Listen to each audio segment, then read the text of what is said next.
Once again, the session is back. So this time video is dedicated to all the person lying under the digital era. हाँ जी, अगर आपने भी बना रखे हैं अपने social handles Facebook, Twitter, Snapchat, WhatsApp पे और आप भी टीवी सीरियल और डिश टीवी के लेम एपिसोड से उबकर ओटीटी प्लेटफॉर्म की वेब सीरीज के दीवाने हैं, तो भारत सरकार की कृपा दृष्टि से उनमें बदले जाने वाले लॉज एंड प्रोसीजर्स को जरूर समझिए। वीडियो ड्यूरेशन थोड़ी लेंथी हो सकती है, after all it's informative stuff, not a quick click of TikTok, so video में लास्ट तक बने रहिए। डिजिटल इंडिया के कंसेप्ट की बात करें तो इंडिया में इंटरनेट वर्ल्ड में क्रोनोलॉजिकली काफी ज्यादा इनहेंस किया है, and thanks to cheap internet connection and reasonable smartphones. Parallel with social media handlers, cyber crimes ने भी अपने काफी रिकॉर्ड बनाए हैं coordinating with this network evolution. जनवरी 2021 के आंकड़ों के हिसाब से 1.39 बिलियन की पॉपुलेशन के इस कंट्री में 1.10 मोबाइल कनेक्शंस हैं, जिसमें 624 मिलियन इंटरनेट यूजर्स हैं, 448 मिलियन सोशल मीडिया यूजर्स। दूसरी तरफ MEIT के आंकड़ों की बात करूं तो WhatsApp user 53 crore, Facebook 41 crore, Insta 21 crore and Twitter 1.5 crore. वहीं दूसरी तरफ नेशनल क्राइम रिकॉर्ड्स ब्यूरो की आंकड़ों की बात की जाए, जिसका काम इंडिया में क्राइम रिकॉर्ड्स को कंसीडर करना होता है।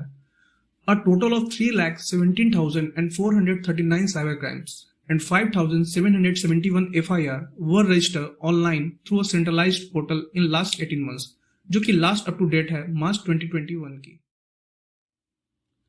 वैसे तो साइबर ऑफेंस के लिए इंडिया में IT एक्ट 2000 पहले से ही है, जिसमें IPC के कुछ लॉज काफी हद तक रिसेंबल भी करते हैं, पर 25 फेब को इंडिया में INV मिनिस्टर रविशंकर प्रसाद के द्वारा IT एक्ट 2021 इंट्रोड्यूस किया गया by naming this guideline for intermediaries and digital media ethics code, जो कि सुपरसीड करता है 2011 में लाए गए काफी रूल्स को। अब ऐसे कॉम्प्लेक्स साउंड करने वाले नाम सुनकर हैरान ना हो, वीडियो इंटरफेस फ्रेंडली ही रहने वाली है by keeping in mind about Hindi viewers.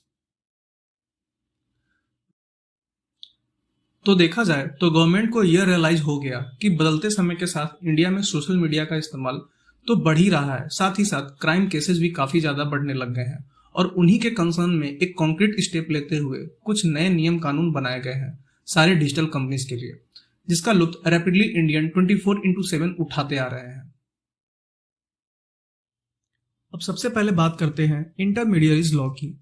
अब intermediary is just like a middle body, जो दो लोगों के बीच इंटरेक्शन कराने का काम करता है, जैसे आपकी चैटिंग एप्स जो आपके फ्रेंड से बात करने का जरिया है। तो बेसिकली इन्हें 3 पार्ट्स में इंट्रोड्यूस किया गया है। फर्स्ट पार्ट इनके डेफिनेशंस को डील करता है। सेकेंड पार्ट में social media intermediaries like Facebook, Insta, Twitter and significant social media intermediaries means message related company जैसे व्हाट्सएप, सिग्नल, टेलीग्राम के लिए जो भी नियम होंगे। And the third one is digital news media and OTT platforms के लिए जैसे Amazon prime, Netflix, Disney. Now let's get the highlighted terms one by one. Social media पे पोस्ट किए गए कोई भी फोटोज या डिटेल्स जो कि एक सेक्सुअल ऑफेंस हो या चाइल्ड पोर्नोग्राफी से रिलेटेड हो, वो आफ्टर रिपोर्ट 24 आवर्स के अंदर रिमूव कर दिए जाए। जो न्यूडिटी या मॉफ्ट की हुई फोटोज को एक्सपोज करता हो, जिसमें किसी के फेस को एडिट करके अश्लील फोटोज के साथ ब्लेंड की जाती है। कंपनीज को इंडिया में अपनी ग्रीवेंस रिड्रेसल मैनेजमेंट सेटअप करनी होगी। इसका मतलब साइबर क्राइम के सारे लॉज और कंप्लेंट्स के मामलों को देखने के लिए इंडिया में ही एक सिक्योरिटी सिस्टम सेटअप करना होगा, जिसमें विद इन 24 आवर्स इनको कंप्लेंट्स रजिस्टर करने होंगे और with in 15 days case dispose भी करना होगा, जिसके तहत इंडिया में ही कंपनीज को अपने 3 इंडियन ऑफिसर्स अपॉइंट करने होंगे, जैसे कि बैंक्स में होता है। The first one is chief compliance officer. इनका काम इस बात को इंश्योर करना होगा कि नियमों का पालन सही ढंग से हो रहा है या नहीं। And the second nodal officer, जो कोऑर्डिनेट करेगी between companies and the law agencies. And the last resident grievance officer, जिसका काम यूजर्स के कंप्लेंट्स को रजिस्टर करना और प्रोसेस करने का होगा। साथ ही गवर्नमेंट को एक मंथली रिपोर्ट भी बनाकर भेजना होगा। Track first originator. अक्सर कुछ लोग व्हाट्सएप पे निजी स्वार्थ, सोशल डिस्टर्बेंस के लिए या मजे मजे में एक फेक न्यूज ब्रॉडकास्ट करते हैं, और वो सूचना फॉरवर्ड करते ही जनहित में जारी हो जाती है, जिसके काफी बुरे कंसिक्वेंसेस भी देखने को मिलते हैं। तो गवर्नमेंट ने कंपनीज को इन मिसचीवस एक्टिविटीज करने वाले उस पर्सन को ट्रैक करके विद इन 72 आवर्स एक्सट्रैक्ट करने का प्रोसीजर जारी किया है, जिसने इंडिया में इसे फर्स्ट बार स्प्रेड किया। कंसर्निंग नेशन सेफ्टी, अब किसी भी तरह के चैट्स प्राइवेट नहीं होंगे। डेटाबेस में सबका रिकॉर्ड रहेगा, जो कि गवर्नमेंट ऑर्डर पे समय समय पे एनालाइज भी किए जा सकते हैं। इसका मतलब आपके कोई भी चैटिंग एलिमेंट्स प्राइवेट नहीं रह गए। Indirectly end to end encryption का कंसेप्ट ही यहाँ पे खत्म हो गया, जिसमें दो लोगों के बीच चैट्स उन्हीं तक लिमिटेड रहते थे।